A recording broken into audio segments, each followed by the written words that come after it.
You will never want to miss attending Mass again after seeing this video from the Catholic Society of Evangelists newsletter, August, 1999. Click the subscribe button below for beautiful Catholic contents from Daily Rosary Family. The following true story was related to Sister M. Veronica Murphy by an elderly nun who heard it from the lips of the late Reverend Father Stanislaus. One day many years ago, in a little town in Luxembourg, a captain of the forest guards was in deep conversation with the butcher when an elderly woman entered the shop. The butcher broke off the conversation to ask the old woman what she wanted. She had come to beg for a little meat but had no money. The captain was amused at the woman and the butcher. "Only a little meat, but how much are you going to give her?" he wondered. "I am sorry I have no money, but I'll hear Mass for you," the woman told the butcher.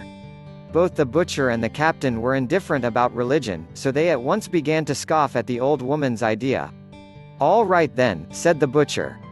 "You go and hear Mass for me, and when you come back I'll give you as much as the Mass is worth." The woman left the shop and returned later. She approached the counter and the butcher said, "All right then, we'll see."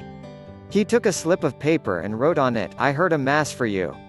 He placed the paper on the scales and a tiny bone on the other side, but nothing happened.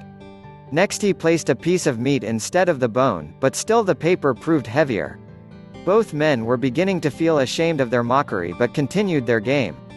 A large piece of meat was placed on the balance, but still the paper held its own. The butcher, exasperated, examined the scales but found they were all right. "What do you want, my good woman? Must I give you a whole leg of mutton?" At this he placed the leg of mutton on the balance, but the paper outweighed the meat. A larger piece of meat was put on, but again the weight remained on the side of the paper. This so impressed the butcher that he was converted and promised to give the woman her daily ration of meat. As for the captain, he left the shop a changed man and became an ardent lover of daily Mass. Two of his sons became priests, one a Jesuit and the other a priest of the Sacred Heart. Father Stanislaus finished the story by saying, "I am from the religious of the Sacred Heart and the captain was my father." From this incident the captain became a daily Mass attendant and his children were trained to follow his example. Later, when his sons became priests, he advised them to say Mass well every day and never miss the sacrifice of the Mass through any fault of their own. If you like the story, then share it with someone you love. Click the subscribe button below for beautiful Catholic contents from Daily Rosary Family.